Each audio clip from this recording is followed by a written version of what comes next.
Hey everybody, welcome back to the channel. Hey guys, today's video we're going to jump to the Korean War. We have a factory delivered Marine Corps M38. This is not a repainted Army Jeep in a Marine Corps theme.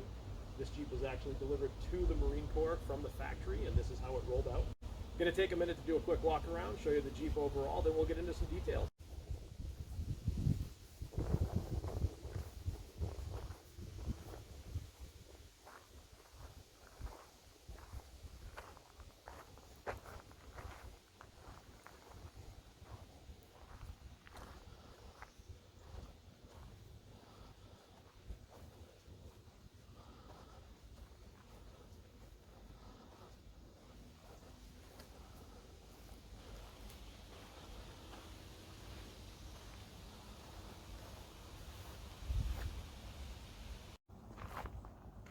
This is a 1951 Willys M38. Serial number on this Jeep is 19850. Date of delivery was May of 1951. This Jeep is a factory class restoration. It was entered into an MVPA show and judged by MVPA judges. It received 99.573 points out of 100, and there were 3 small issues that caused it to lose the points from 100. I'll go over those with you real quick. The first thing, it's going to be hard to show you on video, but there's a crack in the steering wheel right here, and that is the original steering wheel for the Jeep, which is why it was used.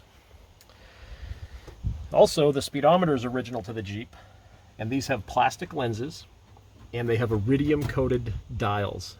So if you can see just under the needle where it's resting at 0, there's some slight cracking in the glass or the plastic, and that's from the sun pulling the iridium through over the years when it rests there.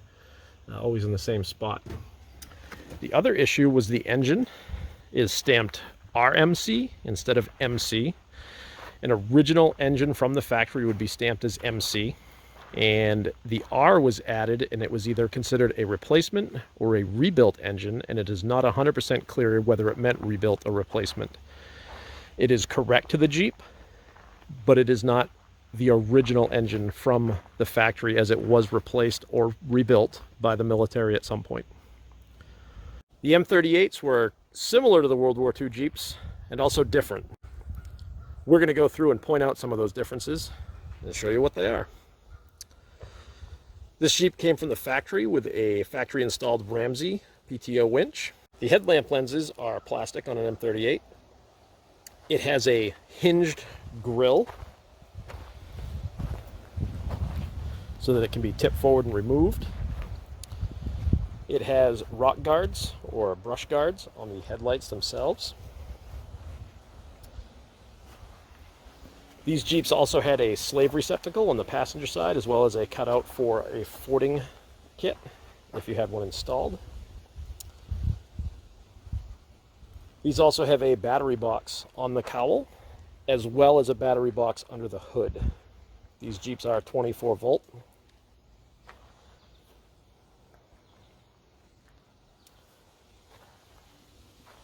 The M38s have a single pane windshield.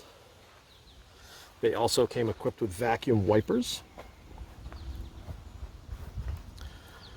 They do have provisions for the rifle scabbard on the windshield. If you can see the brackets here. The steps have a tab and are part of the body. They are not spot welded on like the earlier World War II GPW versions. They do have a hand throttle. They also have a fording valve. Try to get you an angle on that. They have a fuel primer. The handbrake is on the left side of the steering wheel. These Jeeps had a removable instrument cluster with backlit gauges.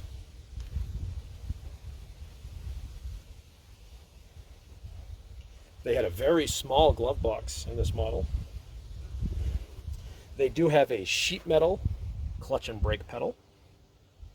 These Jeeps have removable floor pans so you can access various parts of the drivetrain and components underneath the Jeep.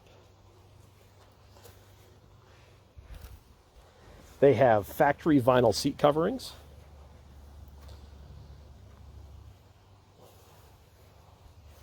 The factory seats are also further back than in the World War II variants.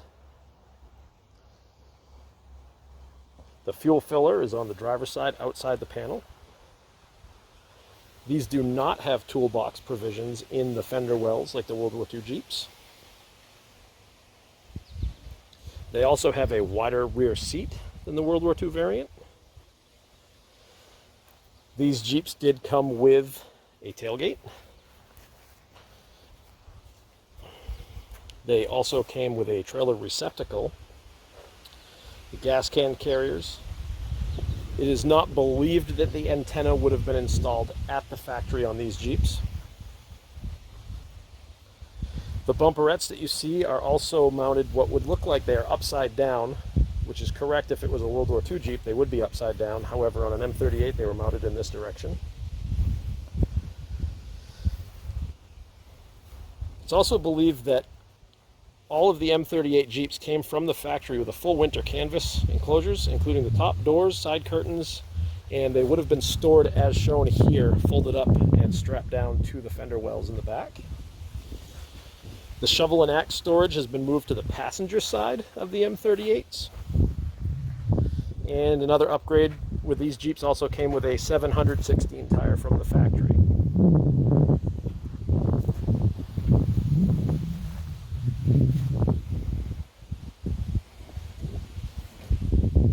All right, let's dive under the hood and do some engine compartment details. Again, these Jeeps were 24 volt, had a 24 volt electrical system. They had one battery under the hood, as well as another battery located on the cowl under the battery cover there. These Jeeps also had a waterproof ignition system. They have a fender mounted horn. They come equipped with the Kuno style air filter. They were also equipped with engine lift hooks, so that servicing the engine could be easier by being able to hook onto one of the two tabs or one of the two hooks, so you could lift either the entire engine, transmission and transfer case, or just the engine. These also have a dual purpose fuel pump and vacuum pump.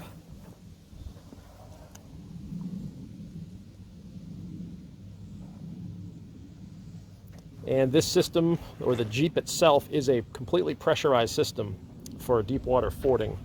So there's a valve on the dash that you would engage, and it would close or open the pressure valve, whether you wanted to go fording or not, and it would pressurize the engine, transmission, and transfer case to keep water out when you're driving under deep water. Hey guys, that's going to do it on today's video for the M38. Remember to check out the channel for more videos in this series of military vehicles. Don't forget to like, share, subscribe, and thanks again for helping me out with my channel.